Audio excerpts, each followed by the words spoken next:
Taking a break from the New York Times movie list, I decided to watch a random movie I found in a list of short films. It's a quick little 40-minute film by a Japanese filmmaker named Ryusuke Hamaguchi. The film starts off dreamlike with a young woman talking about how her mother would tell her about how when people die, they go to heaven, and she is lamenting that while she didn't believe it as a child, the idea of heaven is even further away from reality for her. And then it cuts to her sitting there quietly while a man watches the pixels in an adult film and has a conversation on the phone, all the while moans from the video echo throughout the room. And this is just the first 30 seconds of the film. Hamaguchi wants to waste no time in showing the oddity of this duo's relationship, as the next scene is the man showering and doing the 5-nickel shuffle with himself, while the young woman stands just outside the bathroom and watches. After he's done making sure his next of kin has safely swam down the drain, this odd duo decides to sit in bed reading manga to wind down. In just these two scenes, we've been told so much about the dynamic and the relationship of these two. We know nothing about them as people, what type of relationship it is, whether they're dating, friends, their ages, how they met, nothing.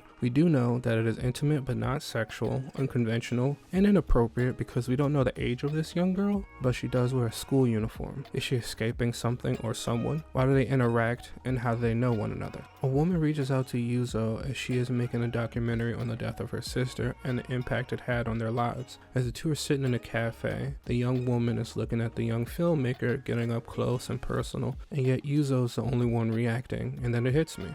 This girl is a ghost. Not only a ghost, but the sister they are currently having a conversation about, and genuinely a twist I was not expecting. There's a bit of relief that washes over me as I thought dude was kind of a pervert, and then I realized something very sad. She is far away from heaven, as she possibly could be, as she's dead and still not there. I have to say I was not expecting that twist though. I'm always happy when I can't guess something in a film, as a lot of films seem to kind of be a bit predictable, especially the ones I've been watching kind of recently. Yuzo decides to do the film on Mitsuki so that Mitsuki can see her sister, Satsuki. Satsuki begins to ask Yuzo why he confessed to a guy a month after her sister died, claiming that he was her sister. And he's just straight up like, yeah, I see ghosts. Your sister caught me around when she died and asked me to. This is what we find out to be the crux of the conversation Mitsuki and Yuzo had the night prior. In that conversation, we are told that their proximity isn't out of necessary convenience, but sort of happenstance. Mitsuki is unable to leave even if she wanted to, but also that Yuzo is considered weird and a social pariah. They're stuck together in this sort of symbiotic, parasitic relationship because they are just kind of alone with each other.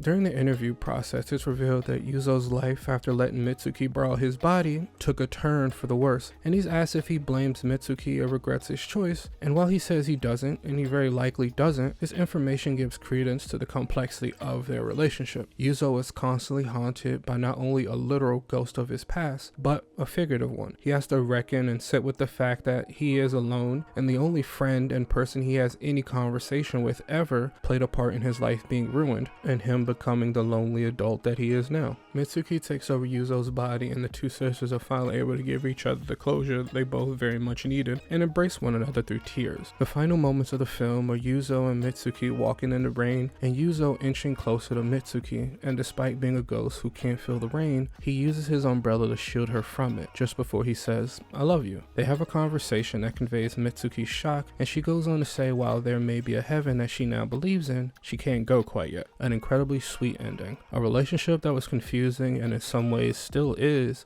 made stronger and gentler. Two people where it seems as though to have a parasitic relationship may have one of more mutual love and respect than I originally gave it credit for. While in the beginning it seems as though that way, but after 17 years of closeness, yeah, of course they love each other. A part of me likes to think that she is waiting for his natural lifespan to end so they can end up together, but I could just be a sappy kind of guy. Regardless, Heaven is Still Far Away is a gentle meditation on loss, relationships, and most importantly, love of all kinds. The scenes are shot in a way that the audience feels is even more of a ghost than Mitsuki. The dialogue is sweet and natural. There's a flow to the dialogue that feels like genuine conversation. The film overall has a slice of life vibe to it that, despite kind of being a Japanese Sixth Sense, felt warm, and in the end when Yuzo said I love you, it felt real and earned, and I was quite happy with it. Two people who kind of hated their lives growing up have found a genuine love from another human being and a ghost, really. That is in of itself kind of beautiful, despite how sad the circumstances of their meeting and relationship may be. Yeah, it's heartbreaking, but at least they have each other to comfort one another in their pain. Anyway,